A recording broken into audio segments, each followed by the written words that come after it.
अस्सलाम वालेकुम वरहमतुल्लाहि वबरकातुहू। बच्चों, लास्ट वीडियो में हमने potential difference of a cell, बरक़ी खाने में बरक़ी हवा का फ़र्क ये पढ़ा था। आज मैंने आपको उसकी क्लिप भेजी है, आप उसको देख के और अच्छी तरह से समझने की कोशिश कीजिए। आज हम पढ़ने जा रहे हैं फ्री इलेक्ट्रॉन, तार से बरक़ी रौ का बहना और बरक़ी रौ इलेक्ट्रिक करंट के बारे में। तो सी पेज नंबर 31। पेज नंबर 31 पे आपको फिगर दी हुई है। इस फिगर में आप देख सकते हैं कि this is the nucleus of an atom, this one, ये किसी भी जौहर का मरकज़ा है, सिंगल एटम बताया गया है। आपको एक जौहर की ये तस्वीर है या इस शक्ल है जिसमें ये उसका मरकज़ा या न्यूक्लियस है और ये उसके मदार या ऑर्बिट्स हैं। ये ब्लैक डॉट्स जो हैं वो इलेक्ट्रॉन्स है। Electrons move freely in the orbits of the atom, ये आपको दिखाया गया है। ठीक है, weekly attached outer most electron, तो जो आउटर मोस्ट ऑर्बिट हैं एटम के, जो आखिरी के मदार होते हैं, आउटर मोस्ट ऑर्बिट जो होते हैं, उसमें जो इलेक्ट्रॉन होते हैं वो वीकली अटैच होते हैं। क्यों? क्योंकि न्यूक्लियस से डिस्टेंस बढ़ता जाता, मरकज़े से उनका फासला बढ़ते जाता, इसलिए जो अट्रैक्शन होता है वो कम हो जाता है, कशिश कम हो जाती है। न्यूक्लियर अट्रैक्शन, मरकज़े की कशिश कम हो जाती है, इसलिए they can leave the orbit. जो आउटर मोस्ट इलेक्ट्रॉन होते हैं, आखिरी मदार के जो इलेक्ट्रॉन होते हैं, वो आसानी से मदार से बाहर निकल सकते हैं। ठीक है, तो वो दिखाया गया है। इलेक्ट्रॉन एक एटम के ऑर्बिट से दूसरे एटम के ऑर्बिट में आ जा सकते हैं। Atoms free electrons move freely from atom to atom. इस तरह से आज़ाद इलेक्ट्रॉन एक एटम से दूसरे एटम के ऑर्बिट में आ जा सकते हैं। ठीक है, ये जो आउटर मोस्ट ऑर्बिट के इलेक्ट्रॉन होते हैं वो फ्री इलेक्ट्रॉन कहलाते हैं। आखिरी मदार के जो इलेक्ट्रॉन होते हैं वो फ्री इलेक्ट्रॉन कहलाते हैं, क्योंकि वो आसानी से मदार में, एक जौहर के मदार से दूसरे जौहर के मदार में आ जा सकते हैं। अब हमको जो पढ़ना है वो ये है, देखो ये फिगर नंबर 3.4। ये suppose this is a electric wire. ये क्या है? एक तार है, बरक़ी तार है। And these are the electrons of the electric wire. ये जो है ना, electrons in the wire, wire में ये इलेक्ट्रॉन है। ठीक है, they are in the random motion. ये बेतरतीब हरकत में है। ये तीर के निशान जो है उनकी हरकत की सिमत को ज़ाहिर करते हैं। They are moving in random direction. ये जो इलेक्ट्रॉन है, कोई ऊपर मूव कर रहा, कोई साइड में मूव कर रहा, कोई डाउनवर्ड नीचे मूव कर रहा, इस तरह से ये किसी भी डायरेक्शन में मूव करते हैं। When we apply the potential difference to the wire और when we connect a cell, अगर हम समझो इस तार में बरक़ी हवा का फ़र्क पैदा करते हैं या पोटेंशियल डिफरेंस पैदा करते हैं। कैसा पैदा करेंगे हम? By connecting a cell. ये बरक़ी खाना लगाएंगे तो इस तार में क्या होगा? पोटेंशियल डिफरेंस क्रिएट होगा, बरक़ी हवा का फ़र्क पैदा होगा। जैसे कि मैं आपको बता चुकी हूँ कि वी से date potential difference is high at the positive terminal of the cell and low at the negative terminal of the cell. बरक़ी खाने के मुस्बत सिरे पे ज़्यादा बरक़ी हवा माना जाता है और मनफी सिरे पे कम बरक़ी हवा माना जाता है। ठीक है, current flows from higher to lower level. तो करंट कैसा फ्लो करेगा? ज़्यादा से कम की तरफ, ज़्यादा पोटेंशियल से कम पोटेंशियल की तरफ, ऐसा हम मानते हैं। तो जब हमने ये सेल लगाए हैं तो क्या होगा? इलेक्ट्रॉन्स निगेटिवली चार्ज हैं। कैसे हैं? निगेटिवली चार्ज्ड हैं।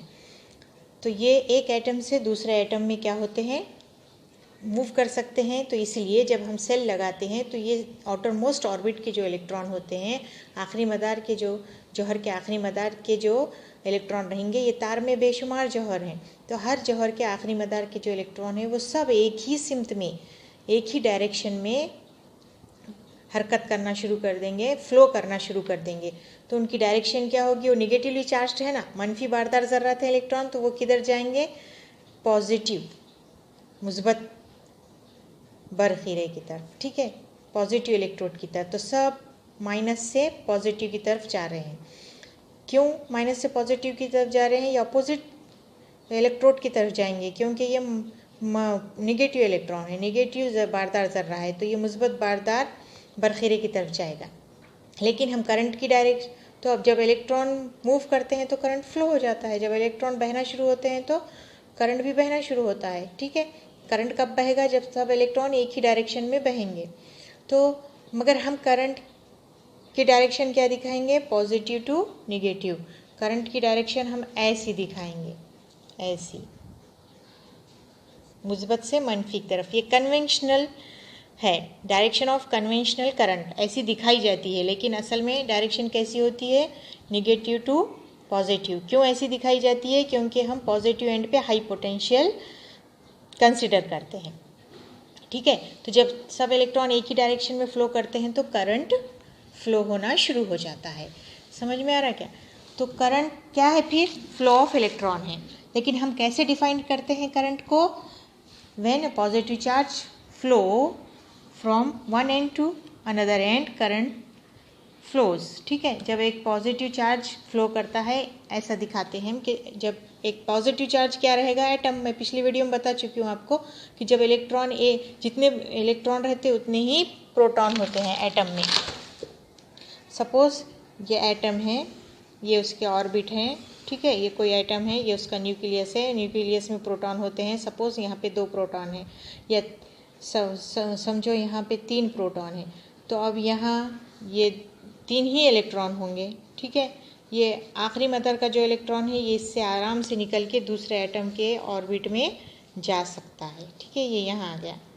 ये पॉजिटिव चार्ज, अब यहाँ क्या हो गए? 3 प्रोटॉन रह गए और 2 इलेक्ट्रॉन हो गए। तो एटम क्या हो गया? एटम पे कौन सा चार्ज हो गया? पॉजिटिव, क्योंकि प्रोटॉन पॉजिटिव चार्ज है, पार्टिकल है। तो अब 1 प्रोटॉन ज़्यादा है, इसलिए एटम क्या हो गया? पॉजिटिव हो गया। तो एटम अपनी जगह से फ्लो नहीं करता, ठीक है। क्या फ्लो करते हैं? इलेक्ट्रॉन। इलेक्ट्रॉन आ गया ना दूसरे एटम में। लेकिन हम क्या कैसे डिफाइन करते हैं? Electricity means flow of positive charge, ऐसा डिफाइन किया जाता है। लेकिन असल में कौन फ्लो होते हैं? इलेक्ट्रॉन फ्लो होते हैं। पॉजिटिव चार्ज फ्लो होता है क्या? नहीं होता है। सिर्फ आपको याद रखना है ये, ठीक है। An electric current is the flow of electrons through a conductor. Electric current यानी बरखीरो क्या है? मौसिल में इलेक्ट्रॉन का बहना बरखीरो कहलाता है, ठीक है। क्वांटिटेटिवली बरखीरो को हम आई से डिनोट करते हैं। Current I is defined as the charge passing through a conductor in unit time, ठीक है। यूनिट टाइम में जब चार्ज फ्लो करता है, कौन फ्लो कर रहे? इलेक्ट्रॉन फ्लो कर रहे हैं। इलेक्ट्रॉन चार्ज पार्टिकल है, तो चार्ज फ्लो करता है, तो टाइम को कंसिडर करना ज़रूरी है। 1 सेकंड में फ्लो कर रहे या 1 मिनट में फ्लो कर रहे, ये हमको देखना ज़रूरी है। तो जब यूनिट टाइम में चार्ज फ्लो करता है तो क्या प्रोड्यूस होता? करंट प्रोड्यूस होता। इलेक्ट्रॉन के बहने से बरखीरो बहरी। इलेक्ट्रॉन जब फ्लो कर रहे तो करंट प्रोड्यूस हो रहा है। इस इलेक्ट्रॉन क्या है? चार्ज पार्टिकल है, यानी चार्ज पार्टिकल जब फ्लो कर रहा इन यूनिट टाइम तो क्या प्रोड्यूस हो रहा है? Electric current. If charge q is flowing through cross section of the conductor in time t, then current is equal to q/t, ठीक है। तो I इज इक्वल टू क्या होता है? I इज इक्वल टू होता है q/t के। कौन सा चार्ज फ्लो कर रहा? इलेक्ट्रॉन फ्लो कर रहे टी टाइम में। तो क्या जब इलेक्ट्रॉन फ्लो करते हैं टाइम टी में तो क्या प्रोड्यूस होता है? करंट प्रोड्यूस होता है, ठीक है। The unit of charge is coulomb. Charge की यूनिट क्या होती है? कूलम होती है, कूलम, ठीक है। इसको C से डिनोट किया जाता है। चार्ज की यूनिट Q, टाइम की यूनिट सेकेंड, क्या है? सेकेंड।